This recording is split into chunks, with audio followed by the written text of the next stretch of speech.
மிக முக்கியமாக நீங்கள் அனைவரும் பார்த்திருப்பீர்கள், ஒரு இடத்தில் 3 பேருக்கு மேல் டெங்கு பாதிப்பு இருந்தால் அந்த டெங்கு கொசுப்புழு ஒழிப்பு பணியில் ஈடுபடுகின்ற டிபிசி தொழிலாளர்களுக்கு 200 ரூபாய் அபராதம் அல்லது அதோடன் சேர்த்து ஒரு நாள் ஊதியத்தை ரத்து என்ற உத்தரவை நீங்கள் பார்த்திருப்பீர்கள். இது மிகுந்த வேதனைக்குரியது, கண்டனத்துக்குரியது. டிபிசி என்பது டொமஸ்டிக் ப்ரீடிங் செக்கர்ஸ் என்று சொல்வார்கள். கொசுப்புழு வளர்வதை, கொசுக்களை கட்டுப்படுத்துவது இவர்களுடைய முக்கியமான பணி. கொசுவின் மூலமாக டெங்கு மட்டுமல்ல, மலேரியா, சிக்கன்குனியா போன்ற பல்வேறு நோய்கள் வருகின்றன. சமீப காலங்களில் காலநிலை மாற்றத்தினாலும் திடீரென்று மழை பெய்கிறது. நமக்கே தெரியும், இந்த க்ளவுட் பர்ஸ்ட் இதெல்லாம் நம்ம கேள்விப்படாதெல்லாம் நடக்கிறது. இதன் காரணமாக கொசுக்களின் எண்ணிக்கை அதிகரித்திருக்கிறது. கொசுக்களினால் ஏற்படுகின்ற நோய்களின் தீவிரத்தன்மை அதிகரிக்கின்றது. கொசுக்களினால் ஏற்படுகின்ற நோய்கள் ஒரு சீசன் அப்படின்ற ஒரு பருவகால நோயாக இருந்தது, இப்பொழுது ஆண்டு முழுவதும் பரவிக்கொண்டு வருகின்றது. இந்த நேரத்தில் கடந்த 15 ஆண்டுகளுக்கு முன்பாக எத்தனை மக்கள் தொகை இருந்தாங்க, அதை விட அதிக மக்கள் தொகை தமிழ்நாட்டில் அதிகரித்து வருகின்றது. அப்போ மக்கள் தொகைக்கு ஏற்ப, கொசுக்களுடைய நோய் பரப்பும் தன்மைக்கு ஏற்ப, எண்ணிக்கைக்கு ஏற்ப, புதிய காலநிலை மாற்றத்தினால் ஏற்படுகின்ற பாதிப்புகளுக்கு ஏற்ப இந்த டிபிசி தொழிலாளர்களுடைய எண்ணிக்கையை நியாயமாக பார்த்தால் அதிகரித்திருக்க வேண்டும். தமிழ்நாட்டில் கிட்டத்தட்ட 23,000 பேர் தான் இருக்கிறார்கள். அது போதாது, இதை விட 2 மடங்கு 3 மடங்கு டிபிசி பணியாளர்களுடைய தேவை இருக்கின்றது. அது மட்டுமல்ல, டிபிசி பணியாளர்களுடைய தேவையை அதிகரிக்க குறைக்கின்ற நடவடிக்கையெல்லாம் அரசாங்கம் ஈடுபடுகிறது. பணி நீக்கம் செய்கிறார்கள், ஆட்குறைப்பு செய்கிறார்கள். இந்த நேரத்தில் தமிழ்நாடு முழுவதும் பல மாவட்டங்களில் டெங்கு நோய் பரவலாக அதிகரித்து வருகிறது என்று தமிழக சுகாதாரத்துறை அறிவித்திருக்கிறது. 17,000 நபர்களுக்கு மேல் டெங்கு நோயால் பாதிக்கப்பட்டிருக்கிறார்கள். அதில் 9 பேர் மேல் இறந்திருக்கிறார்கள் என்கிற தகவல்கள் கவலை அளிக்கின்றது. 4 மாவட்டங்களில் ரெட் அலர்ட் கொடுக்கப்பட்டிருக்கின்றது. இந்த நேரத்தில் இந்த டிபிசி தொழிலாளர்களுடைய எண்ணிக்கையை அதிகரித்திருக்க வேண்டும். அவ்வாறு செய்யப்படவில்லை. பல இடங்களில் அங்கே உள்ள உள்ளாட்சி அதிகாரிகள், கவுன்சிலர்ஸ், வேறு சில உள்ளூர் பிரமுகர்கள் எல்லாருமே அனுபவம் வாய்ந்த தொழிலாளர்களை நிறுத்திவிட்டு அவங்களுக்கு தெரிஞ்சவங்கள, புதுசாக இருக்கிறவங்கள போட்டிருக்காங்க. பல இடங்களில் ஆட்குறைப்பு செய்யப்பட்டிருக்கிறார்கள், பணி நீக்கம் செய்யப்பட்டிருக்கிறார்கள். இது மிகப்பெரிய இந்த கொசுப்புழு ஒழிப்பு பணியில் மிகப்பெரிய பாதிப்பை ஏற்படுத்தியிருக்கிறது. குறிப்பாக ஈரோடு மாவட்டத்தில் அந்தியூரில் 28 பேர் இருக்க வேண்டிய இடத்துல 10 பேர் தான் இருக்காங்க. வாணிப்புத்தூரில் 24 பேர் இருக்க வேண்டிய இடத்துல 15 பேர் தான் இருக்காங்க. அதே மாதிரி சென்னிமலை என்ற இடத்துல 24 பேர் இருக்கிற இடத்துல 15 பேர் இருக்காங்க. வாணிப்புத்தூரில் 15 பேர் இருக்க வேண்டிய இடத்துல 8 பேர் இருக்காங்க. விழுப்புரத்தில் முகையூர் என்ற இடத்துல 20 பேர் இருக்கணும். அந்த மாவட்டத்தில் முகையூரில் 20 பேர் இருக்க வேண்டிய இடத்துல 8 பேர் தான் இருக்காங்க. ஸோ இது போன்ற தமிழகம் முழுவதும் பல இடங்களில் அரசு அதிகாரிகளும் மற்றும் உள்ளூர் பிரமுகர்கள் காரணமாக அவங்க பணி நீக்கம், ஆட்குறைப்பு செய்கிறார்கள். பல இடங்களில் ஆட்கள் இருப்பதாக கணக்கு காண்பிக்கப்பட்டு, ஆனால் களத்தில் மிக குறைவான பேர் இருக்கிறார்கள். இது மிகப்பெரிய கொசுப்புழு ஒழிப்பு பணிகளிலும் அதனால் வருகின்ற நோயை தடுப்பும் பணிகளிலும் மிகப்பெரிய பாதிப்பை ஏற்படுத்துகிறது, சுணக்கத்தை ஏற்படுத்துகிறது என்று பார்க்கிறோம். இது மட்டுமல்லாமல் இவங்க வேலையை செய்ய விடுறாங்கன்னு பார்த்தா அதுவும் இல்லை. பல இடங்களில் இவர்களுடைய பணிக்கு தொடர்பில்லாத பணிகளை செய்ய வைக்கிறார்கள். நீங்களே பார்த்துருப்பீங்க, வீட்டு வரி வசூலிக்கிறது, சொத்து வரி வசூலிப்பது, தொழில் வரி வசூலிப்பது, ரோடு சரிபார்த்தல், மழைநீர் சேகரிப்பு.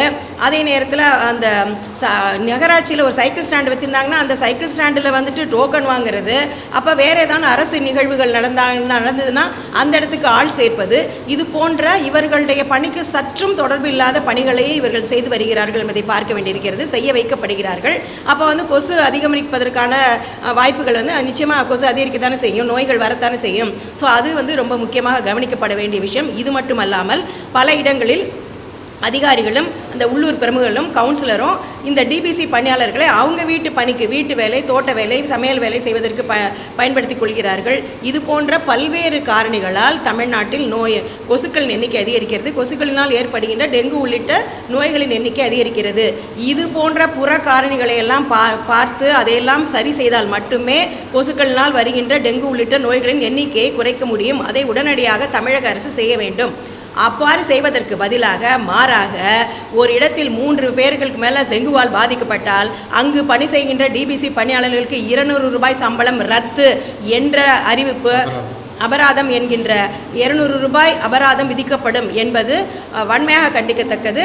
ஒரு நாள் அவர்களுடைய ஊதியம் வழங்கப்படாது என்று அதிகாரிகள் ஆங்காங்கே நடவடிக்கையில் ஈடுபடுகிறார்கள்.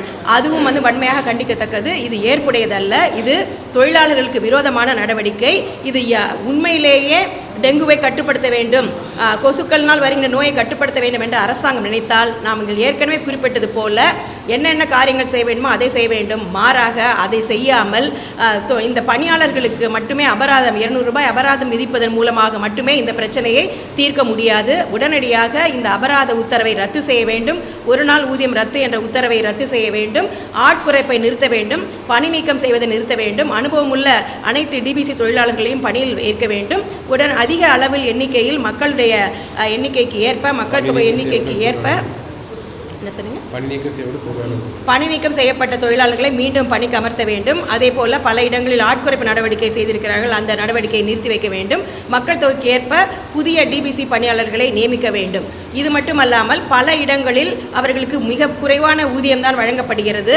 உதாரணமாக குறைந்தபட்ச ஊதிய சட்டத்தின்படி அந்தந்த மாவட்ட ஆட்சியர் அவர்கள் அரசாணை வெளியிடுகிறார் இவர்களுக்கு எவ்வளவு ஊதியம் என்று. ஆனால் அந்த ஊதியம் இவர்களுக்கு பல இடங்களில் வழங்கப்படுவது இல்லை.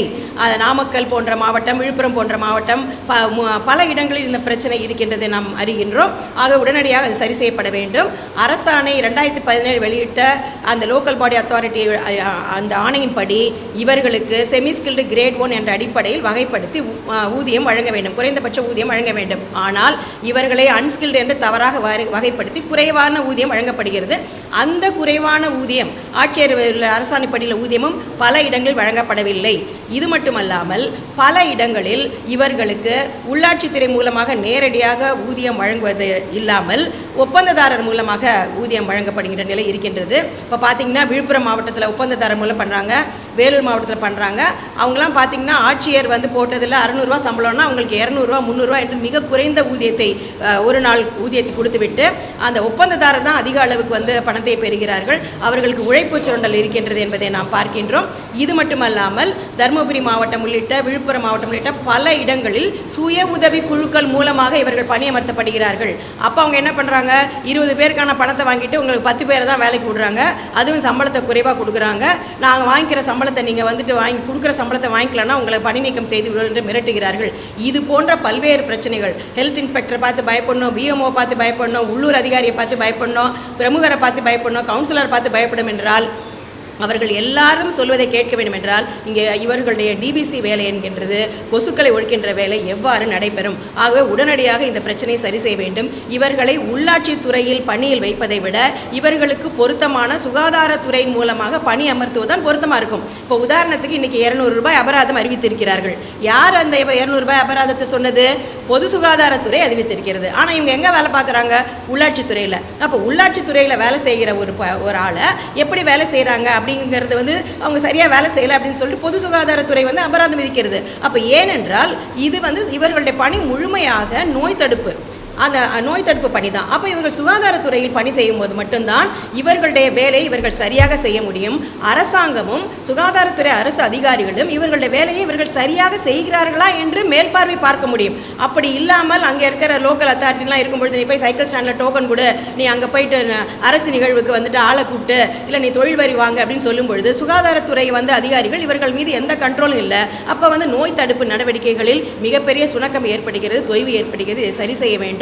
ஆகவே இவர்களுடைய பணி நீக்கத்தை ரத்து செய்வது, ஆட்குறைப்பு நடவடிக்கைகளை ரத்து செய்வது, புதிய பணியாளர்கள் நியமிக்குவது. இவர்களே மருத்துவத்துறையில் வேலை செய்கிறாங்க, ஆஸ்பத்திரியில் வேலை செய்கிறாங்க. ஆனால் இவங்களுக்கு எந்த விதமான மருத்துவ பலன்களும் கிடையாது. ஆகவே ஊதியத்துடன் கூடிய வார விடுமுறை, தேசிய விடுமுறை, மருத்துவ விடுமுறை, மகப்பேறு விடுமுறை கொடுக்கணும். இதெல்லாம் விட முக்கியமாக இவங்களோட வேலை என்னன்னா, நீங்களே பார்த்துருப்பீங்க, டெங்கு கொசுப்புழு வழிமா வீடு வீடாக போயிட்டு தண்ணி தேங்கியிருக்கா, வேறு கொல்லை பக்கத்தில் இந்த தேங்காய் நார் இந்த இதில் மட்டையில் இருக்க தண்ணி இருக்கா, இதெல்லாம் பார்க்கணும். இப்படி பார்க்கும் பொழுது நமக்கு நன்றாக தெரிந்த ஒரு விஷயம், ஒரு கிராமப்புறத்தில் ஒரு அரசு ஊழியர் வீட்டுக்குள்ளார போகணும், அவங்க மற்ற இடத்துலலாம் போய் பரிசோதனை செய்ய வேண்டும் என்றால் அவர்களுக்கு என்று ஒரு யூனிஃபார்ம் வேணும்.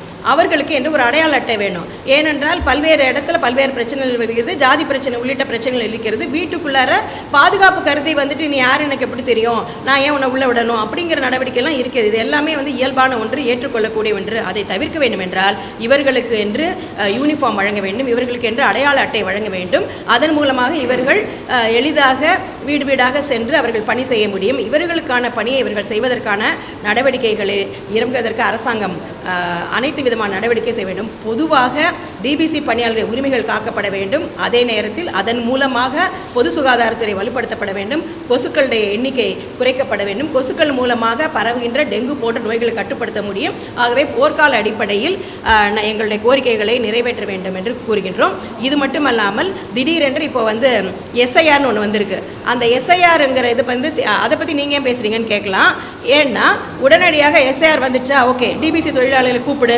ஸோ இவங்க கொசுப்புழு ஒழிப்பு பண்ணுவாங்களா, இல்லை பூத் லெவலில் ஆஃபீஸர் வேலை பார்ப்பாங்களா? ஸோ அப்போ பிஎல்ஓ என்ற வேலையை இவங்களுக்கு கொடுக்குறாங்க. தமிழகம் முழுவதும் இந்த பிரச்சனை இருக்கின்றது. இந்த நேரத்தில் நமக்கே தெரியும் டெங்கு அதிகமாக இருக்கின்றது என்று சுகாதாரத்துறையே அறிவித்து டெங்கு தடுப்பு நடவடிக்கைகள் செய்ய வேண்டும் என்ற நேரத்தில் இந்த டிபிசி தொழிலாளர்களை, கொசுப்புழு ஒழிப்பு பணியாளர்களை எஸ்ஐஆர் போன்ற சம்பந்தமில்லாத பணிகளில் ஈடுபடுத்துவது கூடாது என்று கேட்டுக்கொள்கிறோம்.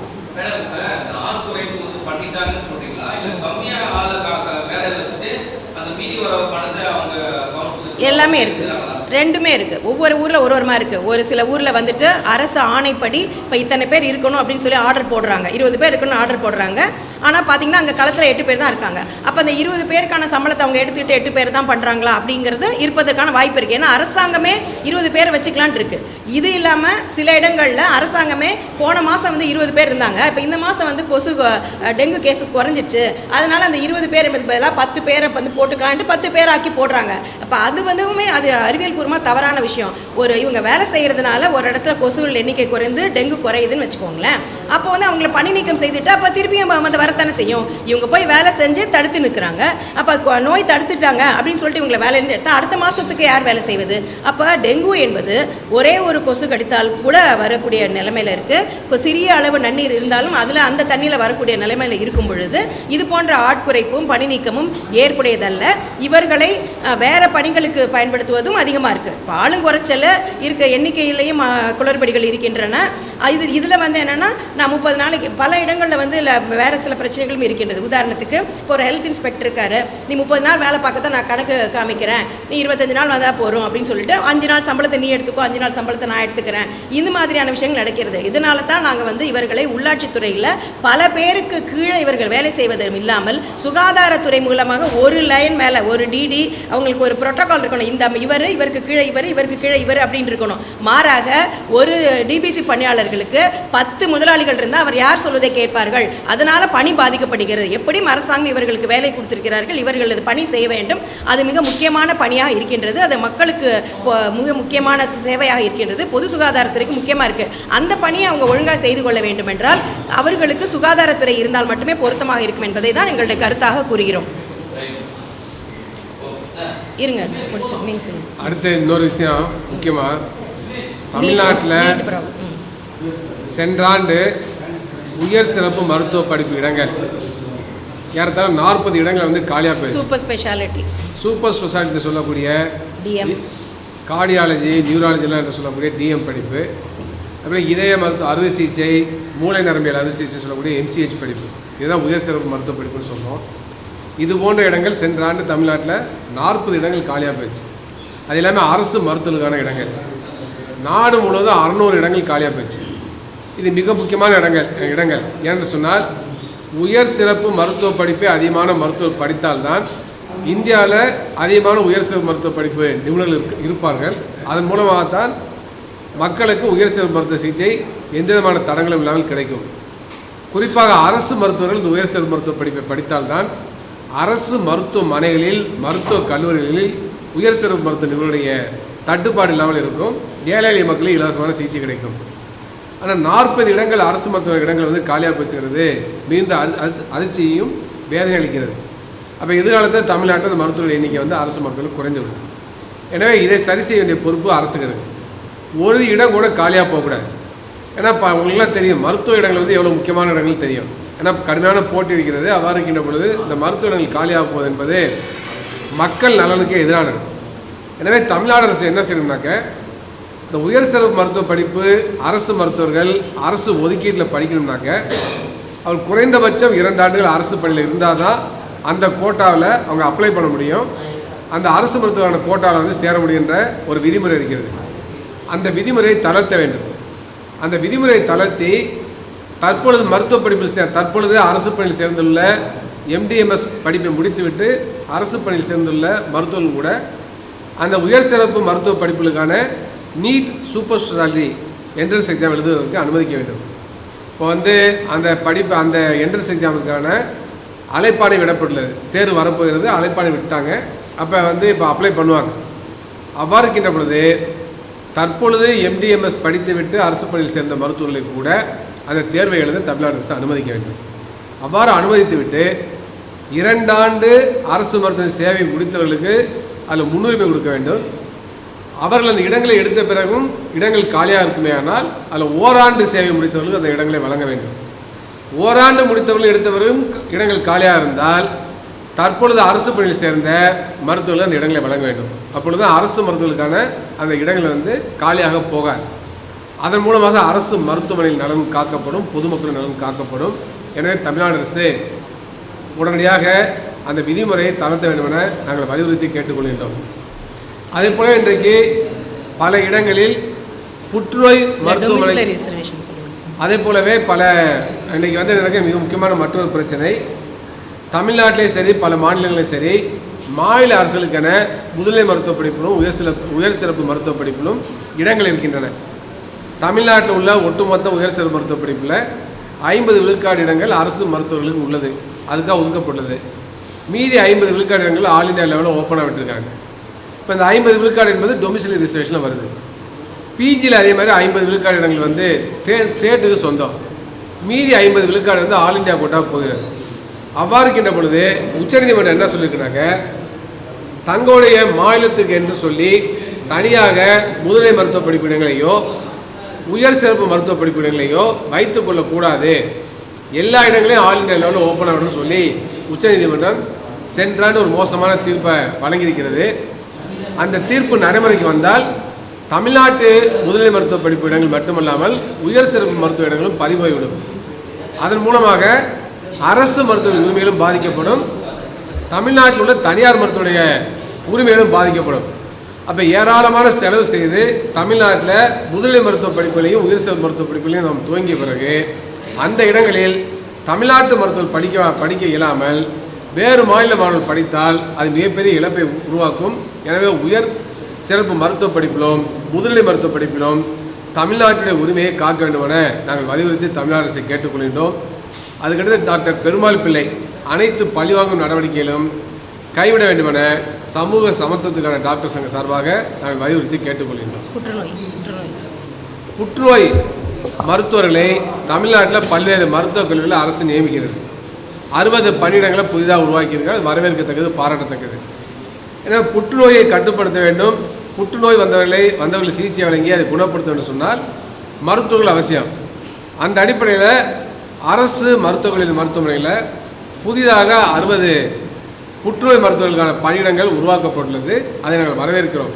ஆனால் அதே சமயத்தில் பல மருத்துவக் கல்லூரி மருத்துவமனையில் மருத்துவர்களுடைய எண்ணிக்கையை குறைத்திருக்கிறார்கள். ஜூனியர் ரெசிடென்ட் போஸ்ட்டை வந்து குறைத்திருக்கிறார்கள், சில பேரை இடம் மாறியும் போட்டிருக்கிறார்கள். இது வந்து மிகப்பெரிய பாதிப்பை உருவாக்கும். எனவே தமிழ்நாடு அரசு இதுபோன்று ரீடிப்ளாய்மெண்ட் செய்யக்கூடாது, வேறு இடங்களுக்கு மாற்றக்கூடாது, சில மருத்துவக் கல்லூரி மருத்துவமனை இருக்கக்கூடிய அந்த பணியிடங்களை ஒழித்து கட்டக்கூடாது, அது மிகப்பெரிய பாதிப்பை உருவாக்கும் என்பதை சுட்டிக்காட்டுகின்றோம். எனவே அந்த உத்தரவை ரத்து செய்ய வேண்டும். அனைத்து மருத்துவக் கல்லூரி மருத்துவமனைகள் மாவட்ட மருத்துவமனைகளில் புற்றுநோய் சிகிச்சை மையங்களை உருவாக்க வேண்டும். அதற்கு தேவையான புதிய புற்றுநோய் மருத்துவ சிகிச்சை நிபுணர்களையும் புற்றுநோய் அறுவை சிகிச்சை நிபுணர்களையும் தமிழ்நாடு அரசு நியமிக்க வேண்டும். அதே போலவே அந்த துறைக்கு தேவையான செவிலியர்கள் மருத்துவ பணியாளர்களையும் நியமிக்க வேண்டும். அதை விடுத்து ஒரு மருத்துவமனையில் புதிய பணியிடங்களை உருவாக்குவதும் மற்றொரு மருத்துவமனையில் இருக்கக்கூடிய பணியிடங்களை ஒழித்து கட்டுவது என்பதும் தமிழ்நாடு மக்களுடைய நலன்களுக்கு சரியாக இருக்காது, ஏற்றதாக இருக்காது. எனவே தமிழ்நாடு அரசு அப்படிப்பட்ட முயற்சியை உடனடியாக கைவிட வேண்டும் என வலியுறுத்தி கேட்டுக்கொள்கிறோம்.